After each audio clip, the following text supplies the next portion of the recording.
Kita membahas sampah organik, anorganik sudah. Sekarang kita membahas sampah organik. Bagaimana caranya mengubah sampah organik menjadi berkah? Mau itu nanti menjadi kompos, mau itu menjadi pupuk organik cair, atau dijadikan barang-barang yang lainnya. Hari ini kami datang ke sini, Sekolah Ramah Sampah datang ke sini untuk mengajarkan adik-adik bagaimana caranya menyelesaikan masalah sampah organik kita ubah menjadi pupuk organik cair. Apa? Pupuk organik? Pupuk organik sing cair apa nih? Pupuk. Alatnya seperti ini. Tadi adik-adik sudah bisa melihat ya berapa lama cara membuatnya. Pertanyaan nih, Pak, di rumah saya punya ember, tapi ember ini rodok cilik, oleh moga? Oleh. Pak, di rumah saya nggak punya bor duwene gur paku. Ini umpama bolongannya tak pakon ini oleh gak? Oleh. Sing penting bentuke ember tumpuk. Paham? Paham? Untuk yang atas, nomor 1 yang bawahnya ini harus dibolongi koyok apa? Koyok? Wah, gak tahu masak sih cewek-cewek ini. Kayak sarang lagi kita wadang ini. Pasti tahu wadang. Ayo sih gak adang, gak pernah ada, gak ngerti kayak apa? Jaringan dandan. Kenapa kok dikasih lubang seperti ini? Tujuannya nanti untuk menyaring air yang keluar dari daun-daun ataupun sampah organik yang kita masukkan di dalam ember ini. Ayo, saya ulang lagi. Yang atas kuncinya, yang bawah dikasih bolongan koyok. Apa fungsinya?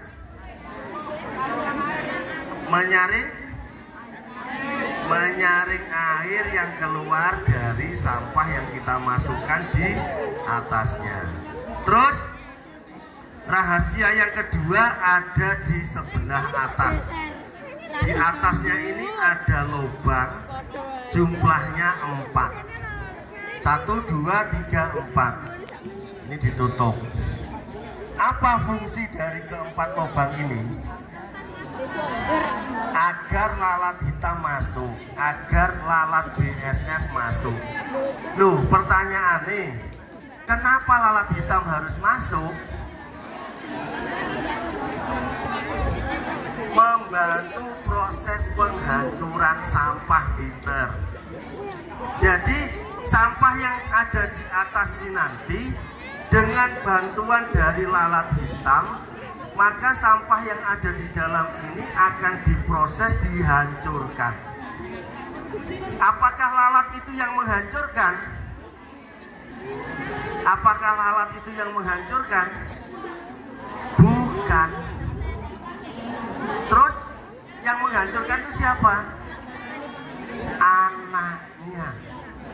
Anaknya lalat hitam yang namanya maggot.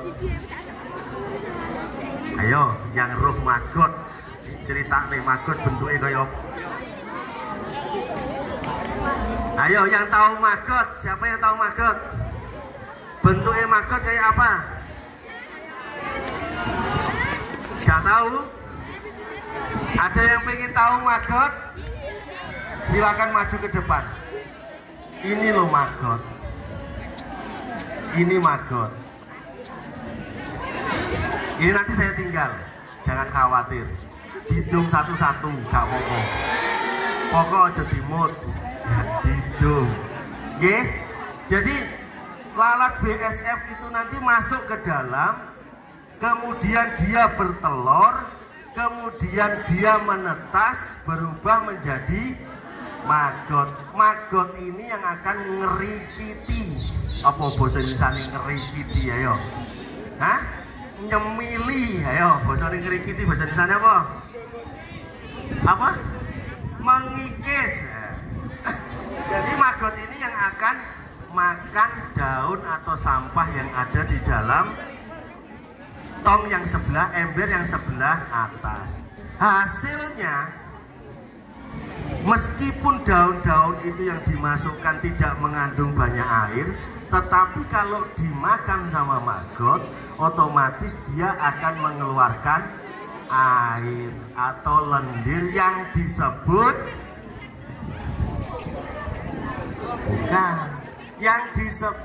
lindi. Lindi itu biasanya warnanya masih kuning. Lindi itu cairan yang keluar dari sampah. Ya, oke. Terus pertanyaannya, Pak, opo yo ujuk-ujuk lalat BSF itu mau masuk? Tidak, harus dipancing dengan makanannya. Nah, makanannya opo? Bener, aku mbiyen yo bingung opo ki mancingnya iki. Nah, dipancing dengan buah-buahan yang busuk. Yo gak busuk yo ora apa-apa, Cah. Lek aku ngomong dipancing karo buah-buahan sing mateng, enak tak pangan dhewe kan gitu. Iki dikasih aja, entah itu pisang, entah itu nanas, dibuat pancingan, ditaruh di dalamnya, ditutup, biarkan selama 1 minggu. Setelah 1 minggu, apapun sampah organik yang ada di rumah atau di sekolah bisa dimasukkan di ember yang paling atas. Yang di rumah, ibu kalau masak rajangan kangkung, rajangan sawi, ada toh? Biasanya dibuang.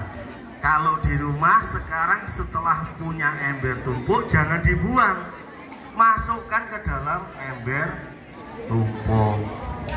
Ngerti? Nanti ada pertanyaan loh, yang terakhir diacak, dikasih pertanyaan dan harus siap jawab. Makanya harus diperhatikan. Siap? Setelah diproses di sini, airnya turun ke bawah. Turun ke bawah ini nanti akan menjadi lindi seperti ini, warnanya masih kuning. Biarkan ini selama 2 bulan. Setelah 2 bulan baru boleh diambil airnya. Ya, pertanyaannya, Pak, selama 2 bulan yang atas apa nggak penuh? Tidak. Kenapa? Karena yang atas setiap hari dimakan oleh maggot. Setiap hari dimakan oleh maggot, diisi full, besok tinggal separuh, diisi full, besok tinggal separuh.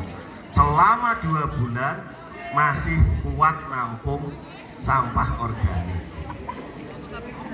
Terus setelah diambil selama 2 bulan, kemudian silahkan dijemur di terik matahari.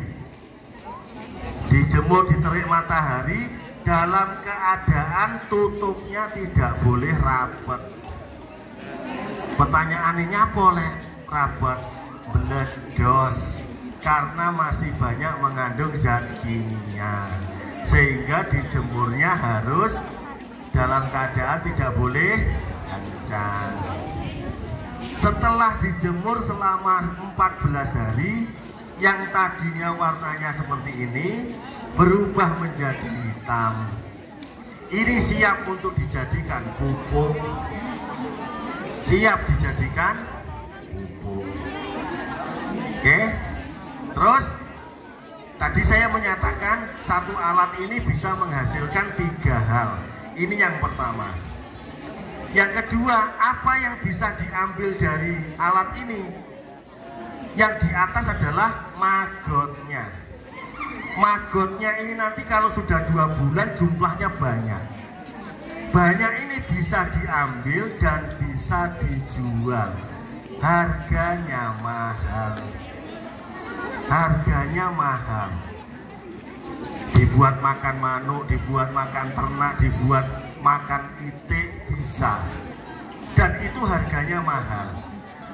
Terus itu yang kedua. Yang ketiga namanya kasgot. Kasgot itu bekas dari apa yang dimakan maggot tadi, apa namanya, sampah yang awalnya kasar menjadi halus lembut, itu namanya kasgot.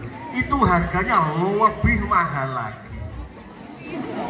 Jadi kalau adik-adik mau serius menekuni mengelola sampah organik, maka seperti tema yang di depan, membuat sampah bernilai berkah itu akan menjadi nyata.